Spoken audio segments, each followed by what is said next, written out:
we kick off this evening with a look at the cinema. I'm not a complicated man.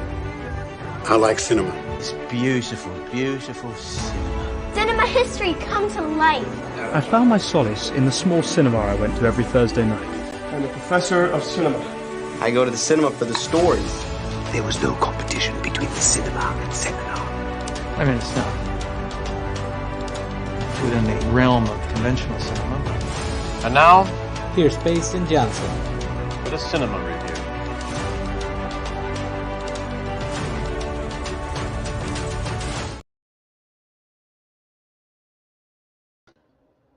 It is Monday, April 21st, 8:02 EST, and thank you all for joining me for another episode of Cinemaster's Reviews. I am your host, Payson, the Cinemaster Johnson, and we have an extremely exciting episode tonight. To kick off this evening, we will be reviewing the new Ari Aster, the only word I can describe it as, magnum opus with Beau is Afraid, as well as the newest entry in the Evil Dead franchise with Evil Dead Rise. We have two incredible guests joining us tonight.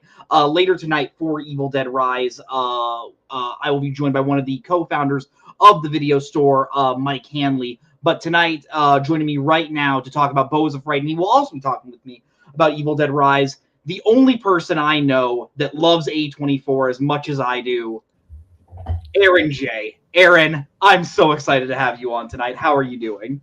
It's a good week to be an A24 fanatic, at least in my eyes, not for everybody. But I'm glad to be here, finally talking with you. And of course, it was A24 and Ari Aster's latest go. So I'm definitely down to discuss whatever you'd like about this movie.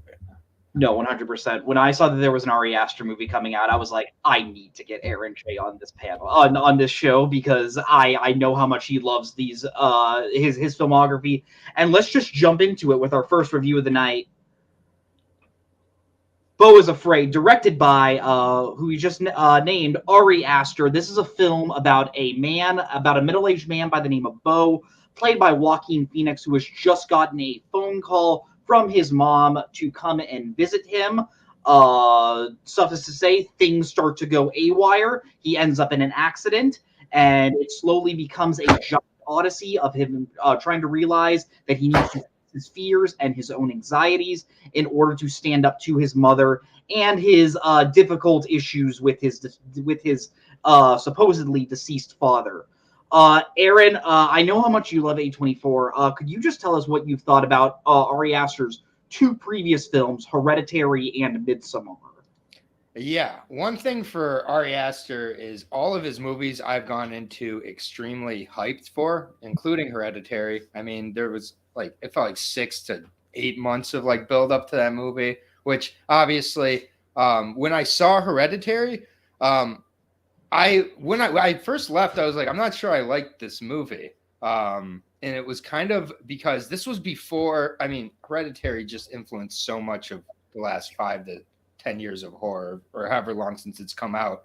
But when that movie came out, just the unsettling aspects of it were so deeply unsettling that I actually wasn't quite conditioned or used to that at that point. And then it wasn't until 6 hours later of talking about that movie with my friends, I was like, hold on, I didn't dislike this movie at all. I love this movie.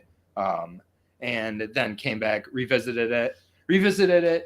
And then Midsommar is one of my favorite movies ever, honestly. It's very, very cathartic to me. And then at other points, it's become very hilarious to me, honestly. And it's one of the best movies you can view through different lenses. And I say this a lot when I talk to you and other people about movies, but when you visit movies at different times in your life, they just hit differently. And, Ari's gone on to say, Midsommar is a comedy, even though, I don't exactly fully buy that.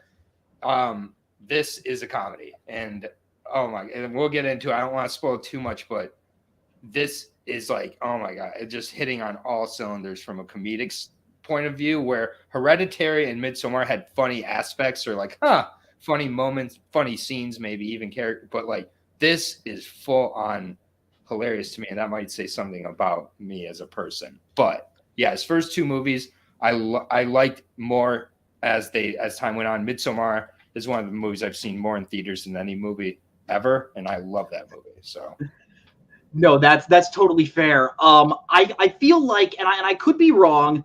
We've heard this phrase after Hereditary came out. Maybe it was around before. I feel like Hereditary really created the phrase of both A24 horror and elevated horror. You see this phrase thrown out a lot of like, oh, we are now in the age of like modern horror, where like horror is trying to take itself more seriously. And I feel like Hereditary was kind of like, if not the beginning of that, it was like the peak of that, of like, okay, this is now a thing. And I really, really love Hereditary. I think Toni Collette is giving one of the best performances of the past 10 years in that movie. She is just banking threes that entire time. And I just love what that movie has to say about like family trauma. And with both Hereditary, Midsommar, and Beau's Afraid, you can tell this man has like, I'm not sure about his personal life, but he family trauma is something that I can tell is a theme he really likes to come back to. Midsommar is a movie. It doesn't work completely for me, but I really appreciate what it's going for. And hearing people talk about that movie makes me, it's one of those movies I personally wish I could love more, but it's just one that just doesn't get there for me. And I totally get like, there are some people that say like that movie is too real with like the experiences it brings forth. I've never really been in like that sort of a toxic relationship. So I've always felt a little like further from the movie. So heading into this movie, I was a little like, okay, Ari Aster's kind of like 1 for 2, maybe 1.5 for 2 for me. So I was like, am I going to really like this? And Aaron, I'll be honest, this is probably my favorite movie by Ari Aster. I adored this film. Aaron, quick thoughts. What did you think of this movie? Honestly, as much as I just praised those two, and Midsommar to me, I didn't think was going to be touched, especially by the same director. This is my favorite Ari Aster movie. This is one of my favorite movies ever, man. This is a crazy good movie. And the thing that's really like cool about it is like there's the very obvious, like, at least from like a film perspective of like Synecdoche, New York, like comes to mind right away, like anxiety. But it's like not that to me at all. It really is not. Like the thing that's so cool about this is you get it a ton of it on the first watch here. Like this was not overwhelming for a 3-hour anxiety nightmare. It really wasn't. And there were parts that I got, but I didn't feel the criticism of we get it. And that's just maybe because of my own background I bring into this. I am a Jewish man with a mental health history, both with myself and my family. No, I don't have the same relationship with my mom as in this movie, but there are aspects of just Jewish mother guilt that every mother guilt I get has, but Jewish mother guilt it's just a very specific tone. And just in general, the anxiety in this movie, it's a very manic anxiety. I have more of a depressive sort of anxiety, but I still really just like understood right away that this movie is not to be taken literally.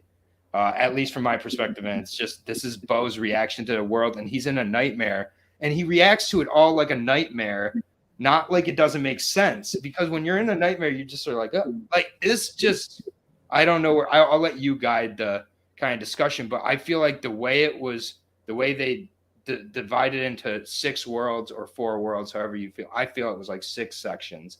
The way they did that was, it just kept this so like I don't know, digestible for me while being overwhelming. Well, you literally just hit on both of my first 2 points I wanted to talk about. One, I think Ari Aster has in a way become, this is going to be probably the most like highfalutin I've ever said on the show. I think he's kind of become like a borderline like modern day Dario Argento in the way how he perfectly captures what a nightmare looks like and what it feels like. This movie, there are points where you feel like you are literally in hell, where you feel like it cannot get worse for this character, even when like the most like nothing feels like throughout the entire movie. it does not feel like you were in the real world. It does not feel like Beau is in the real world. For example, we open up and we see where Beau lives, and there is just like rampaging like through the streets, and like Beau is like uncomfortable about it, but he's not like freaking out about it. Like he's acting like you would in a nightmare, where you're not like, this is out of place. It's the world, and he's reacting to the world he's in. But, and just like the characters he meets along the way. When there's a part in this movie where Beau gets injured, and he's taken in by this family, and there's just something weirdly off about this family. The patrons of the family are played brilliantly by Nathan Lane and Amy Ryan, and they're just the parents are too nice, like almost too nice to a fault. Where you're like calling him brother and stuff, just like the daughter is so unnecessarily vile to him that you're like, oh my gosh, what is happening? And then they just have this weird like, what was it? Was it like their brother's friend? Because because their brother died in the war. It was his friend who came back with PTSD. Yeah, Jeeves. like Jeeves. Yeah, and Jeeves will just like yell at Beau whenever Beau walks out into the backyard. Like this is how this movie perfectly. It's like army crawling as Beau's on the phone with. Okay, and like let's just get to Bill. Spoiler alerts. Bill Hader's cameo. Yes. Oh my God. Like he's like, maybe you dialed the wrong number. He's like, oh, but it's saved in my phone. He's like, oh well, maybe I don't know. Call back. And when he calls back, and the UPS guy's just like, I'm sorry. Like I just like absolute black comedy. Like and just perfect. Like he doesn't just dip his toes into comedy throughout this movie. It is a black comedy to me, like throughout it. And I was like, I don't think I've sweated more in a movie in my life, not from stress, from just like on the edge of my seat, like just laughter, anxiety, mania, that I was fully enveloped in this world. And just all of the characters showed up to play. Nathan Lane, I love him in everything. Oh, this is the best he's ever been. And I love Birdcage. Like, There are some casting. There's one specific casting choice at the end. I don't want to spoil, but everyone knows what movie they are in and knows the perfect amount of tone to bring to it. And I just got to bring special recognition to. He always crushes it. Joaquin Phoenix is so perfect in this role. Like I think. It's maybe not my absolute favorite performance from him, which I think would still probably be The Master, but this is up there. And I think he is so perfect at just like feeling just so out of place. And like throughout the entire movie, he's always on the verge of freaking out and like breaking down, but he's always trying to hold it in because Beau is just a character that has just sort of come to accept that this is his life. And that scene where on the phone call when he learns why he has to go and travel to his mom because his mom unfortunately died, and he's just like, what is going on? Like you can tell just from his performance how much trauma he has had due to the relationship with his mother. We learn early on in the movie that his father died while conceiving him, so he has never had sex. So that's what he's told, at least by his mother. Here's the thing, and I think that's a whole nother, like, it's just like, as somebody who's been raised by a Jewish mother, sorry, my mom's not going to watch this show. I'm not going to send her this one. It's like there are things that like every mother accidentally kind of plants as fears in their kids that end up kind of carrying on, and like there is a pattern within like young Jewish men of having particularly like sexual anxiety. And that I think was directly from Ari's own. I really think this, like people criticizing this for being Ari's therapy session, I think is really like lacking tact, because it is, but like he's also, it's just like he's clearly dealt with these issues to be able to transfer them into I just don't think like people are understanding kind of why he is putting this out here in this way. And the fact that it is a comedy is like a sign of like recovery, not that he's still stuck in it necessarily. So, but it's just like it's very, very, just a very, very real movie, and because of that, it's like he goes through life afraid to have sex, and there's a lot of people out there who are afraid of a lot of different things, and so because they're afraid of them, they prevent doing them their entire life, and it's just like. Yes, it's hilarious. It's like this movie is, like the tagline's like it's about a guy who needs to come, and it's really, really sad. That's like extremely sad because there's probably a lot of people out there who probably just this is one of those movies where like if what we are saying doesn't sound appealing to you, I'm not sure if the movie is going to work. But I absolutely love just like artistic expressions like this. And like there are moments in this movie where it feels like Ari Aster is like trolling the audience. Mm-hmm. And I love those moments. Like I'll be honest, there is a moment, and I will not spoil the ending of this movie. There's a moment right before we get to the final set piece, where just Beau is in the woods. Mm-hmm. And if I'm being honest, you can probably cut that moment from the movie. But it adds so much, not only because it's filmed wonderfully, which we'll get into the filming of this movie, but I think it just adds so much to the psyche of Beau and just the fact that you are on this mental adventure with him. Like it fills in a ton of background. And I mean, this movie, it could so easily just be an ambiguous mess. And it's not. Yet it's like I'm not someone who likes things spelled out all the time. But like I do actually appreciate that this movie is very pretty on the surface, with its symbolism. I get you can probably go back and catch a lot of things, but I mean, in general, like this is not a movie that I think requires multiple watches to like truly get. And for a lot of people, they're not going to be able to go through this because for a lot of people, this is going to be an exhausting one-time watch. And I respect that view also. I just like had a different response to it, but I really understand people who have that response also.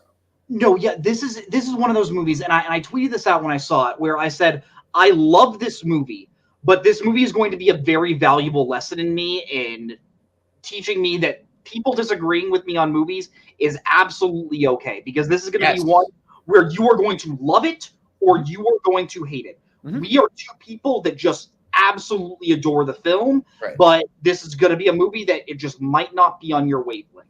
The sooner you get that lesson, Payson, the happier you will be as a movie watcher. Because it's just like there's I have so many movies at this point that's just like it's okay. Like it is okay. And people think I just like anything that has this logo on it. But sometimes they do things like Beau is Afraid and Everything Everywhere All at Once. I don't have a choice but to these movies are changing like a lot of people, and it's just like I just, it's like they're huge cinematic moments, and it's just like I really appreciate the audience I saw this with too. I don't know about the audience you saw yours with, and it's not an audience review, but we had enough laughter, and it wasn't like people trying to show off and laugh. It was people genuinely reacting to the movie. It was great. Like my audience was into it at least. Which was that's always just one of the great moments of like the theatrical experience is getting those moments. And like there were a ton of moments like that phone call moment. Yes. There's a scene with Beau in his bathtub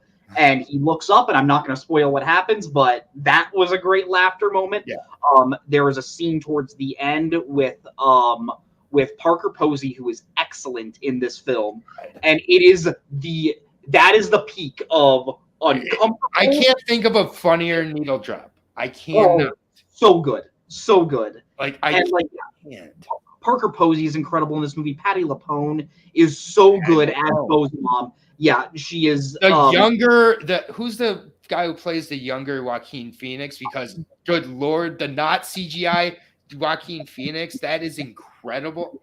I feel so bad for that kid because he has such a weird looking face. But he's so good in this movie. He's so every single Nathan Lane's daughter is incredible in this movie, and that entire scene, that the peer pressure scene in the van, and then like again laughing, He's like, no, please, I'm having a terrible day. Like, or I don't want like, and when they're supposed to be painting their brother's room, and just how it keeps on spiraling and it's all from losing his keys in his door, and then when he calls his mom, it's like his mom guilt trips him for, and like then it's just like, like without spoiling the movie, it's just like Jewish mother guilt tripped the movie. Yeah, like, and it's just the ending. Like, oh my god, everything. This movie so hard to talk about without spoilers. No, yeah, this is a very difficult movie to really dissect, and I think we're doing a really good job. This is something where, like, I personally have a really good relationship with my mom. Like, I have an excellent relationship with both parents, but I think specifically with my mom, I've always been super close with her. We talk all the time. It's excellent. So I couldn't relate to this movie on like the fundamental level, but I think Ari Aster does a great job of just getting you in the headspace. Yeah, and like I can't completely, because I do have also like, you know, but at the same point, I could recognize what he is pointing out, and other relationships, maybe not necessarily specifically to my mother, and other people I can recognize having. So it was just like, to me, it just, yeah, it really, really like works for me. And like looking back at it now, a day later, I saw this on Sunday because I saw Evil Dead on Saturday. Like I haven't been thinking about it less as I've gotten away from it, and I gave it 5 stars on Letterboxd. I give movies 5 stars a lot, and that doesn't necessarily give my rating here, so that's not a spoiler for here. Just to let you know, that was yesterday I gave it. So, but like at the same point, it's just so nice to go into see a movie like this. My favorite decade of film is the 70s. Agreed. This felt like a 70s movie, like with those like ideals of let the filmmaker make what they want, and like we got that. If you are going into this movie thinking that you are going to get all the answers, you're not. This movie does not give you the answers. It lets you make up your own answers and what you think the movie is trying to say. I think me and Aaron, I think this movie has a lot to say about trauma. I think this movie has a lot to say about facing your fears, and I think the adventure that Beau goes on, I think it does an excellent job at conveying that. I want to talk about how incredible this movie is just filmed on a technical level. Easily to me, Ari Aster's best job as a director. Yes. Like I think this movie looks incredible. The cinematography was by Bobby Krilik, who was the DP on both Hereditary and Midsommar. And Midsommar is another beautiful film. But I just think of like the scenes where he's in the woods and he's like seeing like the production design of like the stage. When you eventually get to Beau's mother's house, I think is a really beautifully shot like set. And also the music by oh my gosh, the cinematographer is not Bobby Krilik. The composer is Bobby Krilik. He is the guy that did the music for this movie. I'm going to look up who the cinematographer is. I think it's Powell something. Yes. I will absolutely look up the name because recognition needs to be due. No, I agree.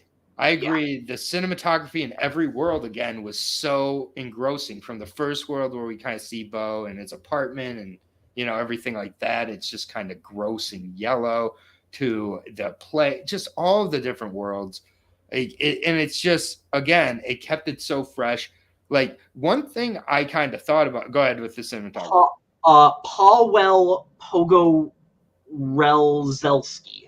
Yeah, I definitely know the name. I don't know, but yeah, no, just like great work there. And Ari hasn't shot a bad movie yet. And again, I think he's gotten better with each movie. I think Hereditary was extremely impressive. I think Midsommar was another level. The psychedelic imagery in Midsommar is the best of a movie I can think of. Honestly, it's so subtle and so realistic, as someone who has a history with that. Allegedly. But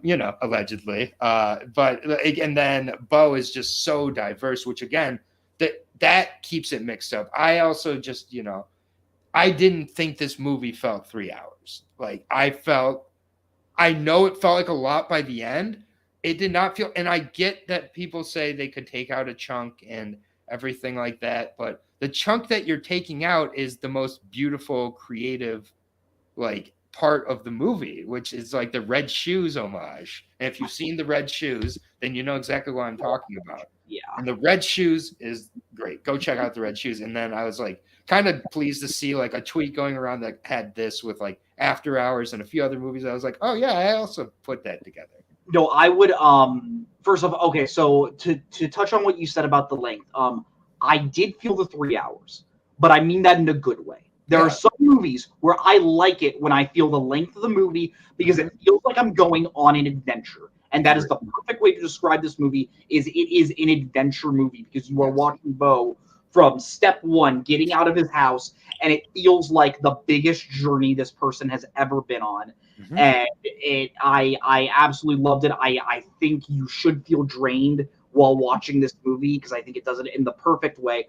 Melissa Woody, one of our good friends, says Beau is Afraid is a work of art. Right. Honestly, yeah, like not to sound like super pretentious, but like that is the best way to describe this movie. This movie feels this like is going to be in the Criterion Collection. Yes. I pray that like 3 years down the line, this gets in the collection. There's a shocking lack of A24 in the Criterion Collection, so I'm not sure if that's like a thing that I just don't know what's going on. But I really hope when they start adding more movies, they start putting them in. Yeah, this reminded me of After Hours in like that.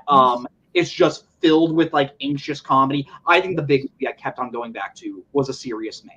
Yes. Just like and I Jewish angst. Again. Yeah, exactly. And A Serious Man is like secretly like one of the darkest movies I think you'll ever watch. Of just like the war, there is no hope in society. Like we are all going to die, and I think this movie kind of does that, but it singles that down into just one person. Yes, Jewish angst, and like I know it's a broken record here, but it's just like, yeah, Serious Man, one of my favorite movies ever. Again, one of my it's one of my favorite. By far my favorite Coen Brothers movie, and I love the Coen Brothers, but A Serious Man just it holds a special place, and this is like. I feel like Beau and this and like they'd be neighbors, like or at least in the same like Beau and Larry Gopnik in a series. Yeah, no, that's really funny. And both movies, if you saw the trailer, you know this. Both movies have a great performance by Richard Kind.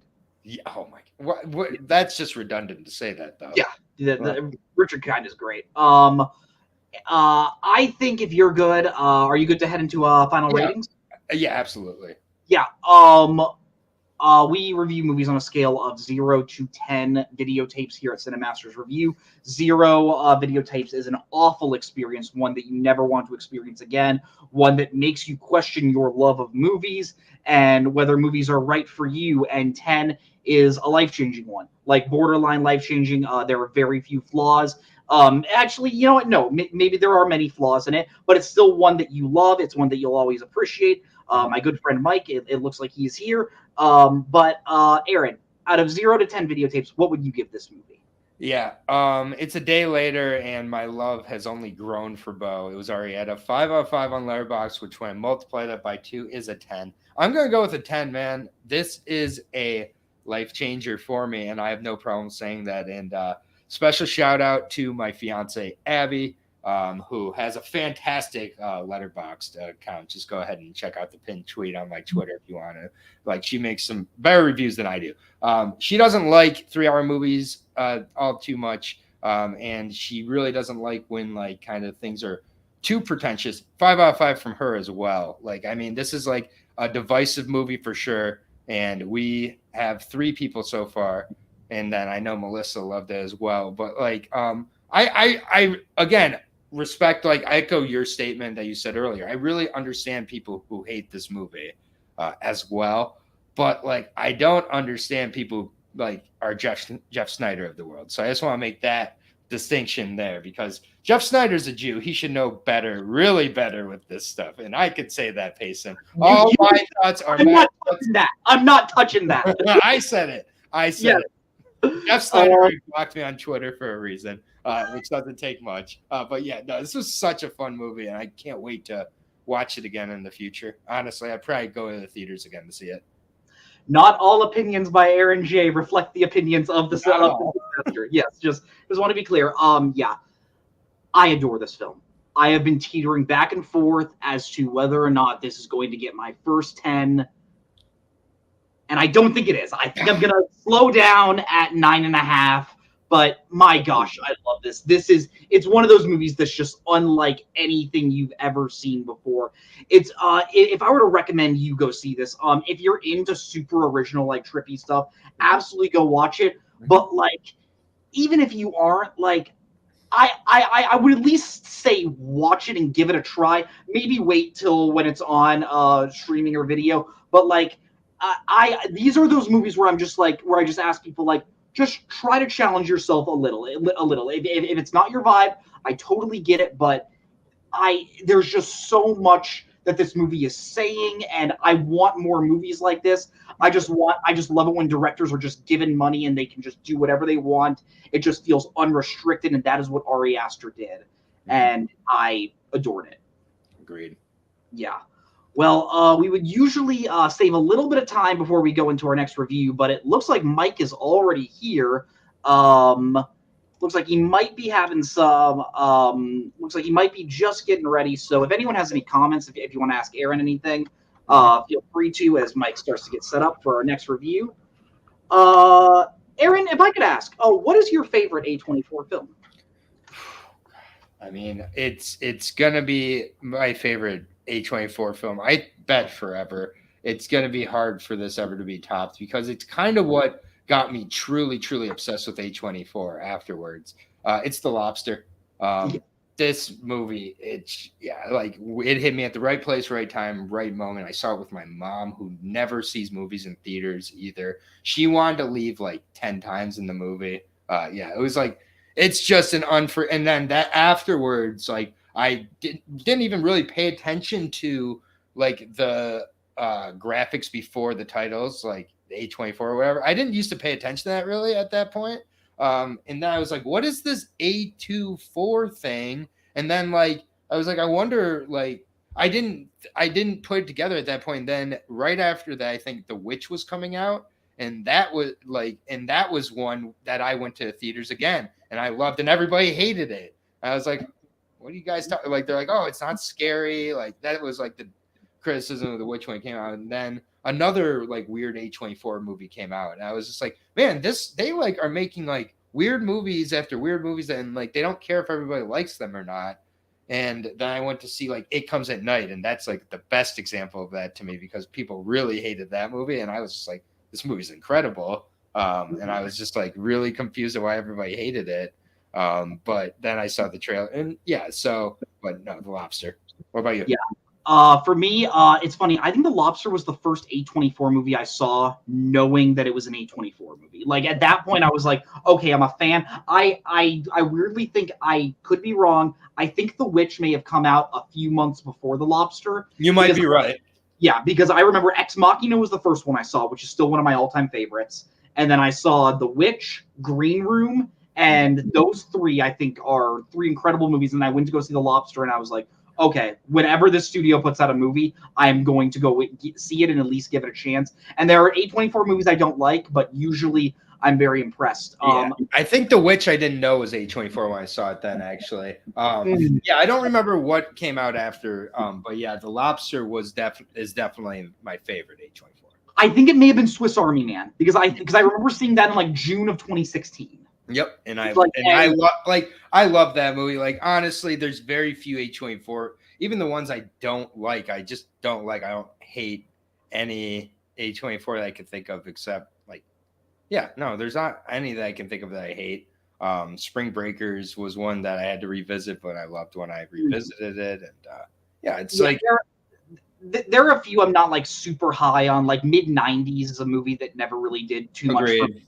Yeah, but I think, speaking of Swiss Army Man, Everything Everywhere All at Once is probably my favorite A24 movie. I think I've talked about that all the time. Our good friend Mike Hanley bringing himself in. Mike, do you have a favorite A24 movie? Favorite A24 movie? Shit, putting me on the spot there.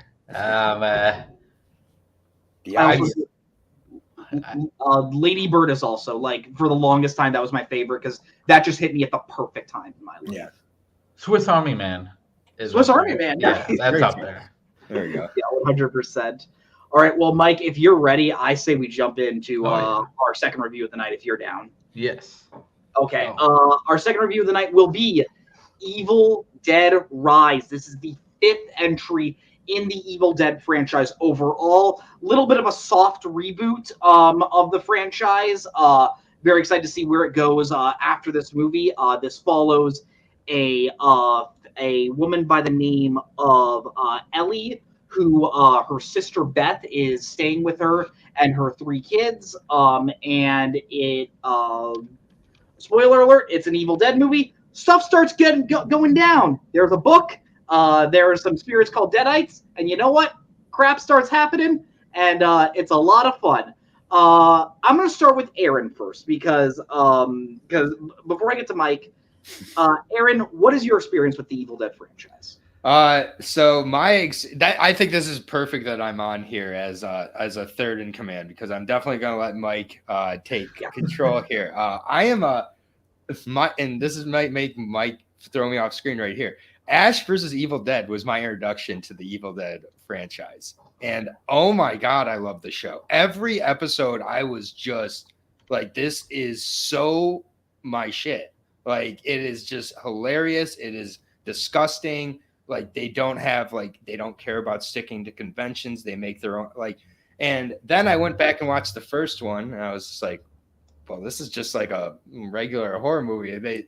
They definitely mixed it up, which they did. The second one was so much better than the first one. I was just like, yeah, they pulled a Friday the 13th. They pulled a lot of great horror franchise, and they're like, all right, let's make this a little more fun. The third one was insane, and then the 2013 one is my favorite one leading up to this one. So I just really, really dug it. I thought it was like, for a movie, like, I watch a lot of gore. I thought the gore in this hasn't been matched in 10 years.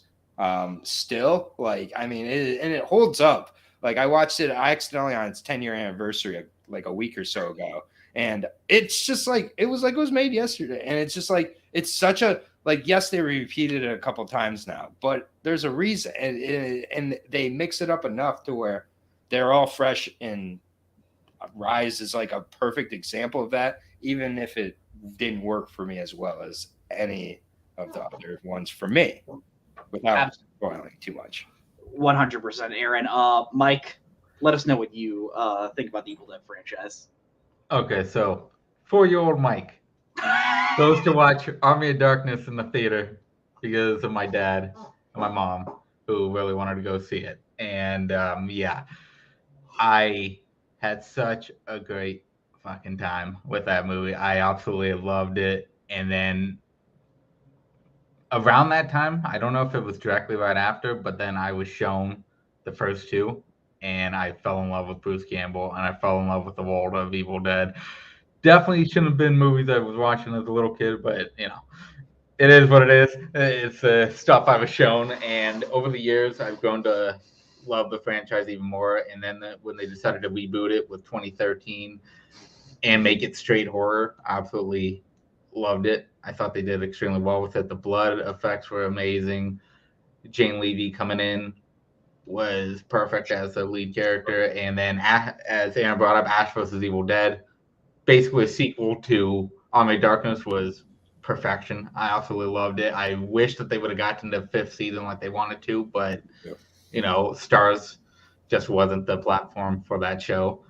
And then with this movie, Evil Dead Rise, when I heard it was coming, I was really excited to see what they had upcoming with this, especially since Bruce Campbell had said that he retired the character of Ash. And I went, okay, he's coming on as executive producer on this. Let's see what he can do.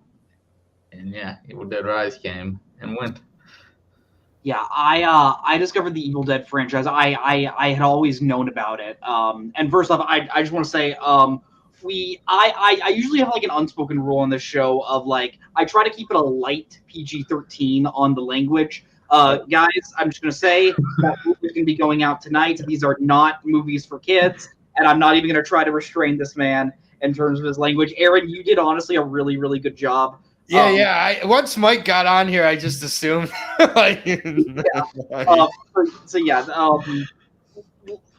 Language, I cannot confirm what's going to happen, but we are all adults here. But yeah, I discovered the watching the Beau's Afraid review. Turn it off now. I want to say I watched the first Evil Dead around a few years ago, and I appreciated it. I enjoyed it. I thought it was an interesting horror movie. I loved Bruce Campbell in it. And I was like, I hope they give him more to do in the next movies. And oh boy, do they, because I think Evil Dead 2 improves upon the first one in almost every single way. It is essentially, if we're being honest, kind of a remake of the first movie. They are just way more comedic this time. And something I love about the Deadites and the villains in Evil Dead 2, it's even more prominent in the second one, where they're not trying to kill Ash. They're just trying to make Ash have the worst day of his life. And that's what I kind of love. And just Ash rising up in the end and just fighting everything in the most badass way. And Army of Darkness I also love. I think I like Evil Dead 2 slightly more because Evil Dead is straight horror. Army of Darkness is essentially just straight comedy. I think Evil Dead 2 is the perfect blend of both of them. And I unfortunately have not seen the remake, so I can't comment on that. But going into this movie, I was like, okay, I'm intrigued to see where this goes. And I just want to start out by saying I really enjoyed this movie overall. And I think part of that reason is because they got the humorous effect down. With the Deadites and with everything going on, it's still scary, and there's a major reason why I think this movie is scary, but I think it hits the campy horror effects really, really well. Mike, what did you think about the humorous, the humor mixed with the scares in this movie? Oh yeah, it definitely hit the comedy bits mixed with the horror extremely well. I think it took what made Evil Dead 2013 with the straight horror, and it mixed it extremely well with the campiness, especially of Evil Dead 2, mixed in regards definitely to the Deadites and what happens with the Deadites throughout. I think it mixed it extremely well, and it pulled off exactly what they wanted to with it. Aaron? Yeah, no, I feel pretty similar overall. And the thing overall I felt dumb about was being surprised that it took place in a high rise after the title. I did not put together the title until way too long after the movie. It's really sad that I was like, oh wow, this is in a high rise apartment. Imagine that. Evil Dead Rise. Aaron, I did not put that together until literally right this moment. Oh, I did not feel that bad. I was just like, you see the opening title, I'm like, oh, it's called that because she comes out of the water or whatever. I'm like, my thought process was, oh, the franchise is just rising. I kept calling it Evil Dead Rising because I played that video game back in the day, and I'm like Evil Dead Rises, and now I will never get it wrong because I get why it's called Evil Dead Rise. I think one of the big reasons why the humorous effect of this movie is so good is because I think with these movies, you need to have a really great actor to be your anchor to the franchise. And I think that's what helped the original franchise so well, is because Bruce Campbell was so perfect at playing this, if we're being honest, this hunky idiot. He is so dumb in those movies, but he's so much fun. And I think Lily Sullivan, the actress who plays Beth, who this is if you've seen the trailers, this is not a spoiler. She is the main woman that gets possessed. She is so good at this movie. And there are certain lines that she says of oh, I'm just gonna stop your heart from beating. Where it's just I should feel scared, but there's just something of how she sells it that is so funny. That smile she has is just so unnerving in the perfect way. Yeah. And I think she plays really, really well off of Alyssa Sutherland, who plays her sister, Beth. When we're first introduced to Beth, she's sort of like the Ellie is her sister. Yeah, what? Ellie is the sister. Ellie is the sister. Ellie is the sister. Yes. Ellie is the sister. Beth is the one that gets possessed. But yeah, when we're first introduced to Ellie, she's sort of like the outcast of the family. No one really respects her. And seeing her be the one to take charge of everything towards the end, I think the movie does an excellent job at keeping you in suspense of that. Mike, what did you think about our two leads? Oh yeah, I think the two leads are amazing, and I think both of them bring exactly what you needed here, which is you couldn't recreate Bruce Campbell. No, in this movie. You can't never do it. Yeah. And they had to go the route of Jane Levy, where they bring on someone to overtake the franchise and hopefully lead it on to the next one that they do. And I think both of them pulled it off extremely well. I think the aspect with the family in tune with that helped bring out what we needed to emotionally from both of them, because especially towards the later half, you need that emotional output to actually make it work, and I think it worked well. Yeah, no, I really love the two leads, but that's like kind of my like problem, is that like after the two leads, I get the family was supposed to connect me. I just didn't like any of the family, the actors of those kids, like, and like there was just like weird like extra shit thrown in, like about like one of them being like a protester that never came to mean any, like I'm just like I like. What is was this a different movie that they put evil, like I don't know if it was just Lee Cronin trying to like make it more like, I don't know, deeper, but I'm just like I don't need to like have like the extra stuff with the kid. I wish the kids were a little bit more engaging. I wanted to tackle this because I think making kids like some of the main characters in the movie was a very interesting choice. Because one, I am kind of in the boat with you, Aaron. It didn't like bother me per se, but I definitely think they were like, I didn't I didn't love them as much as I loved the two main characters. But I think something interesting is we're making a horror comedy, but we're still making children at the center of like danger. And I think when you put kids in like danger in any sense of movie, it's always gonna like take you a little back if you're trying to make it like humorous, because at the end of the day, us as an audience member, we don't want to see kids in peril. And I think there was a little bit of a tonal distance with that. Mike, did you find that tonal distance there in any sense, or did it just not bother you?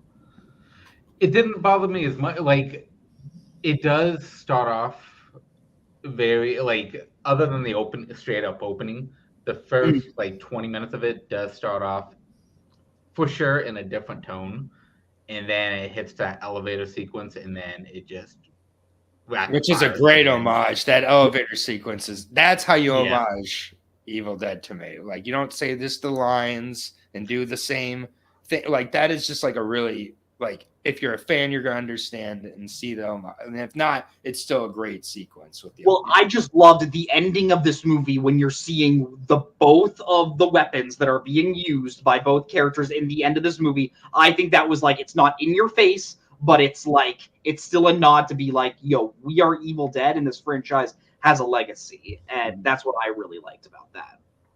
Also, all the characters in it, or the majority of characters in it, are either named after characters in other franchise or actors associated with that franchise. I like which that. I thought was cool Easter eggs. Yeah, it's like I don't want my Easter eggs to be like distracting or taking me out of the world of the movie. I want it to add if I'm aware enough, and if not, doesn't affect it. Like, so I do appreciate it in that way. With the cold open though and the close, like, I want to get into that. Yeah, I feel like it's kind of cheating a little bit, because what do you think? I'll let Payson, you're the host. Okay, I'll be honest. The framing device of this movie is probably my least favorite aspect of the film. It happens right at the beginning, but we do not open on the characters we follow throughout the movie. We actually open on 3 characters that are on a camping trip. And at first, I'm like, okay, I'm intrigued, because you realize that one of them is possessed by one of the Deadites, and you realize that just stuff is going on. And I'm like, okay, I'm intrigued to see what happens. And I think the reason I didn't like it was because I don't think it pays off well at all at the end, to the point where I'm just like, really, that's all the reason why this was here?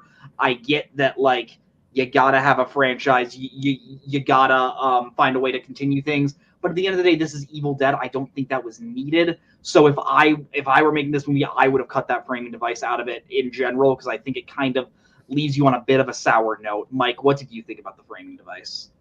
Yeah, do you know what? I'll agree that this is definitely the weaker part of the story. And I think it's to do with the fact that they wanted something to just throw in your face.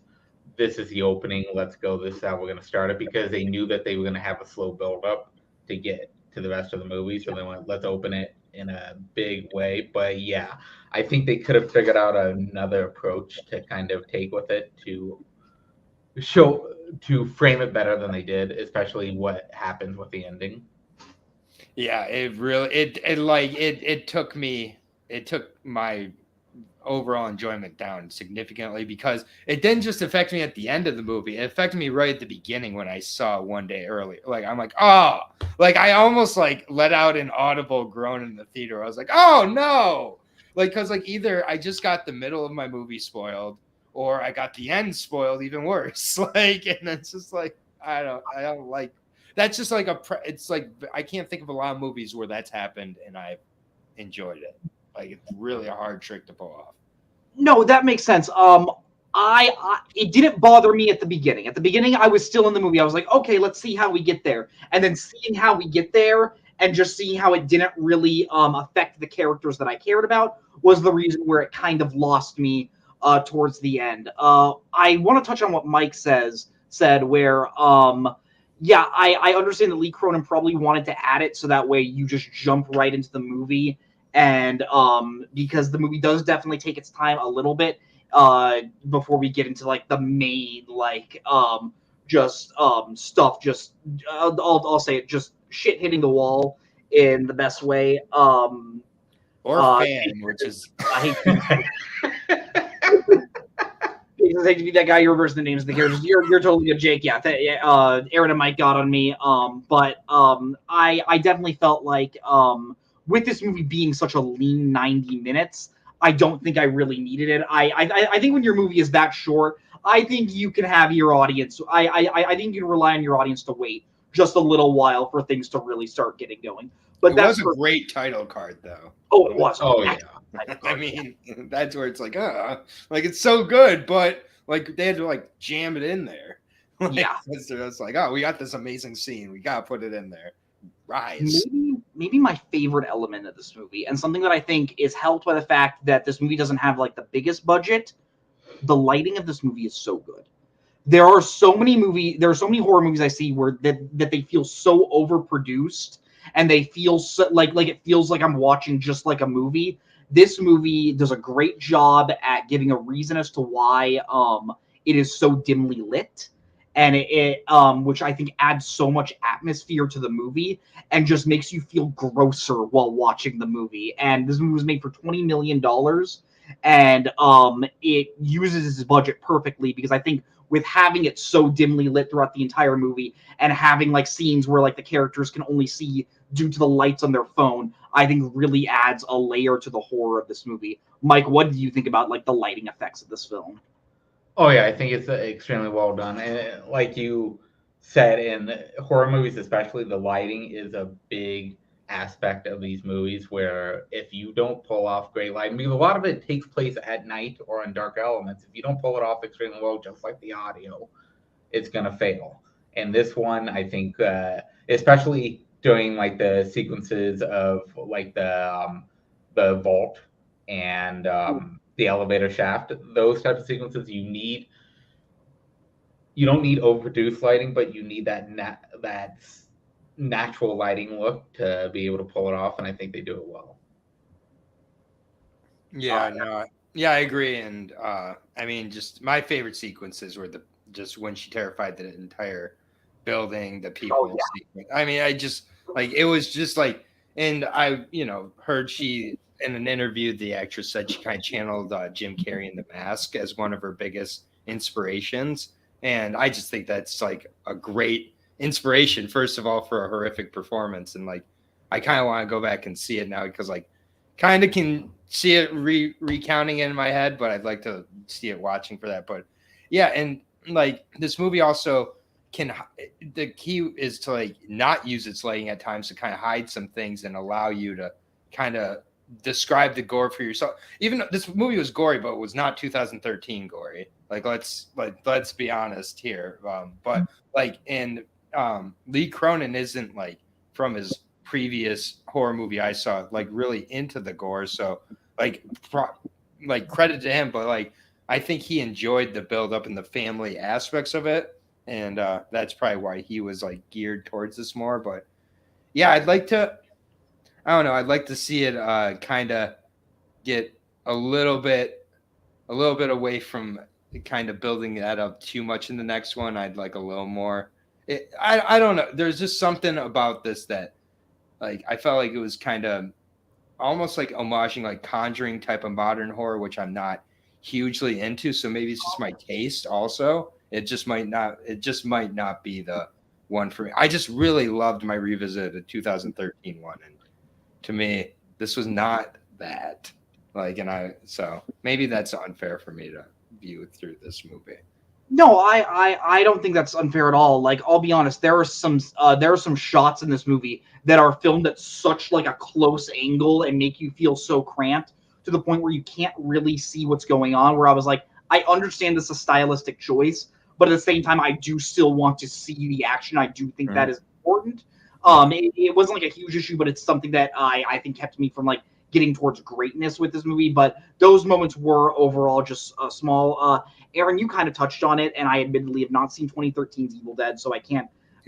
You would like it, I think, a lot. I feel like I probably would like it. The leads are badass. But like, I just want to say, like, man, thinking about watching Renfield last week, which I think was like, I enjoyed the blood in that, but it bothered me with like how CGI blood splattered it was.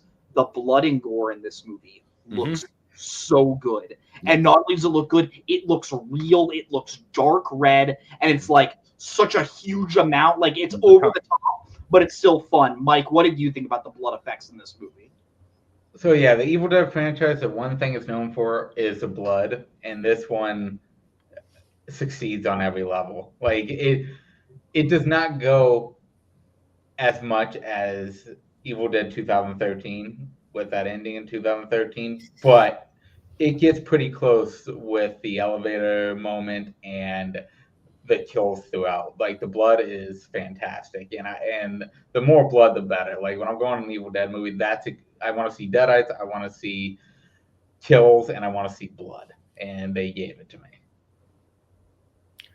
Yeah, not as long as there's not an Evil Dead movie with CGI blood. Like, the day that happens, I'm literally gonna, no matter what happens, in 1 star. There's no way. Like, I hate CGI blood so much. Like, I don't know. Like,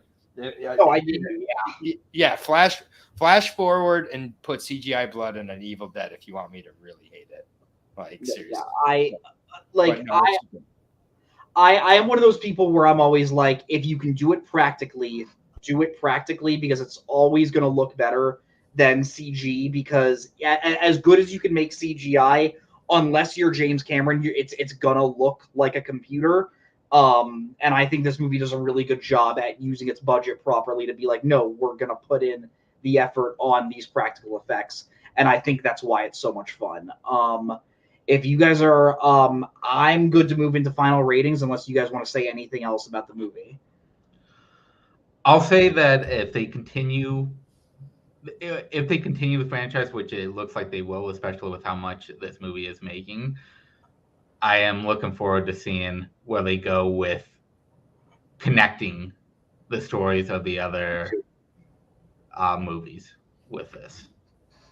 No, easily. Like, these characters are a lot of fun, but I'm also interested to see whether or not we would stick with them, or whether we're going to get an entirely new group of people, and maybe in an entirely new location. This time it's a high rise. Let's see where we go next time, and I think that's a lot of fun. Aaron, you heard the rating system. Mike, I know you watched the show. You know our rating system. I'm going to start with Aaron. On a scale of 0 to 10 videotapes, what would you give this movie? So I'm going to give this 6.5 tapes. I did enjoy my time.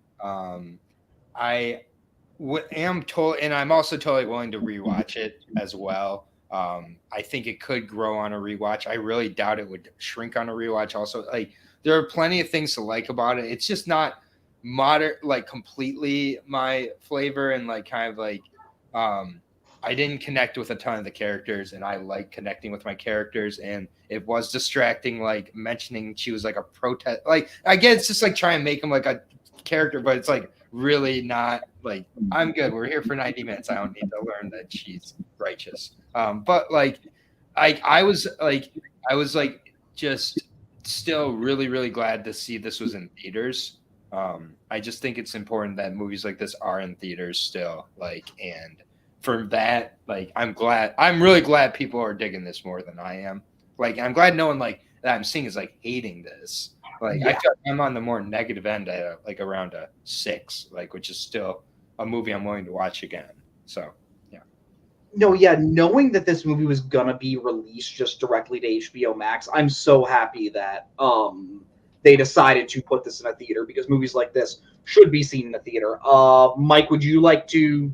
You're one of the head honchos here, so you make the rules. You want me to go next, or do you want to go next? Oh, it's your show, man. So I'll go next. So we can end it off with you if you want. Yeah. So I'm not Nazario. I'm not gonna give this 2.5. Because that dude's insane. I don't know what the hell is going on. But yeah, I have a show also on this channel. So it's going to happen. I got to give it 10 out of 10. It's a great fucking movie. I enjoy the shit out of it. I enjoy the shit out of it. I love it. And I'm looking like this is one of the strongest franchises. And this holds that franchise up extremely well. So I am very looking forward to seeing what they do next. If there were 3 words that you would use to describe this film, if you will, what would those be? Maybe great could be one of those words. Maybe a movie, and then you throw a fucking in there, and it works. Great fucking movie. Great fucking movie. Yeah, absolutely. Okay. I'm teetering between 2 ratings, and I think overall. I think talking about it tonight really like amplified the good natures of this movie. So I'm going to give it a flat 8. I'm going to give it 8 out of 10 videotapes. If you were a horror fan, this is a must see in the theaters. See this with as many people as you can see because I think you're going to have a great time with it. I think the 2 leads are excellent. I think it captures the like underground feeling of the franchise very, very well. There were some like mainstream Hollywood things that kind of rubbed me the wrong way, but it didn't get in the way of the movie for me at all. So I think it's a great movie. So yeah, 6.5, 8, 10. Do your math and average it. I was never the greatest math person when I was young, but we're going to move into just closing things for the show. Questions and comments. I have a question for both of you guys in relation to Evil Dead Rise, if you guys are willing to answer it. Yeah. Something I was thinking while watching this movie, we've had a lot of great legacy sequels in the past, and I just wanted to ask, what is your favorite legacy sequel, like in general, or just one you would like to talk about? I rewatched one the other night, and it's not my absolute favorite, but it's one I want to mention. T2 Trainspotting does not get enough attention. Like I love the first Trainspotting, and I think just returning to these characters 20 years later, I think is so much fun. There are so many great references to the Trainspotting franchise as a whole. It feels like a bigger story. Like something I love about the first one is it's literally just like a few friends just hanging out and just being addicted to drugs. This one has a lot more going on, but I think it really does a great job of just showing like, yeah, these guys are all just kind of like annoying and old now, and I just find that so much fun. Mike, do you have a legacy sequel you would like to shout out? Yeah, dude, I'll throw out a recent one. Ghostbusters Afterlife, I think, was done extremely well. I think coming back from everything that's happened with this franchise and just getting back to the roots of it, it was a perfect way to go. And Aaron? Yeah, we'll stick with the horror here. Psycho 2 is so damn slept on. It's insane. Better Anthony Perkins performance in that movie. I will stand by that. It really does like kind of deepen the character. It's like 20 years after he gets released from a mental institution, he tries to go back home and just like live a normal life. And like it's kind of like what Halloween Kills or Ends, I think it was Kills, tried to do with like the Halloween story, but kind of butchered with like Laurie Strode. But they do it against Norman Bates, going back to his hometown, like they like Dan. And it's a great movie. Richard Franklin, he also did Road Games, another amazing 80s horror movie. Like just really, and it's like right at the beginning of slasher genre too. So it has like a random young Dennis Franz in it. Like it's just like it's a movie that I don't know why people don't talk about more. It's like really, really good. So Psycho 2. I have heard from I have heard from a number of people, but specifically you, Aaron, that Psycho 2 is super slept on. So I think that movie is gonna move. Vera higher. Miles, Meg Tilly, like it's a stacked cast, man. Like it's not bad. I don't get it. Like people assumed it was gonna suck, but no, it's great. Like 20 years later. Mike, have you seen Psycho 2? Oh yeah, I've seen the entire franchise. Yeah, Psycho 2 is definitely great. Yeah, I enjoy it very much. 100% no, but yeah, Psycho 2, T2 Trainspotting, Mad Max Fury Road, Blade Runner 2049. I just want to give those shout out. Ghostbusters Afterlife. I was a big fan of Ghostbusters Afterlife as well, but I think that just about does it for tonight's show. Thank you all for watching. Be sure to like this video and subscribe to the video store. We are doing so much great stuff. Mike, do you want to give any plugs to anything in specific? Movies on My Life. We're doing a new episode tomorrow. It's going to be Kelly, so go check that out. Thursday, we're doing another Why We Love Horror, where this movie will be spoiled the shit out of. So if you want to actually see this movie being fucking spoiled, yeah, check it out on Thursday. And yeah, Payson, you've been doing amazing with this show. I'm so glad that you're keeping up with it because yeah, you're getting better each episode. Thank you so much, Mike. And next week, we cannot do it, unfortunately, this week. But next week, the Video Store Movie Club returns with a celebration of the great Bill Moseley. We will be watching Texas Chainsaw Massacre 2, The Devil's Rejects. Yes. And Repo the Genetic Opera. So I'm very excited for that. Aaron, real quick, is there anything you want to plug? Yeah, coming up soon on this channel will be a new Trivia League Unlimited. TLU coming soon. Many people who are watching are probably a part of it, but yeah, stay tuned for that coming very soon. We have had matches filmed now, and yeah, we're finally off the ground there. Thank you for having me on, Payson. This is a great show. I watch it every single week. Glad to finally make it on for A24. Wouldn't do it any other way. That means so much to me, Aaron, that you're watching it. And it means so much to me that everyone at home is watching. Thank you all for watching. Next week, we will be reviewing the adaptation of Are You There, God? It's Me, Margaret, as well as the new George Foreman biopic, Big George Foreman. Until next week, have a great night. And the award for most vapid film review of the century goes to... Okay, movie review. Okay, I thought it was beauty. And he's now in cinema hell, where one day we'll all be reunited. This is me at the Regal Cinema crying as I did through much of the film.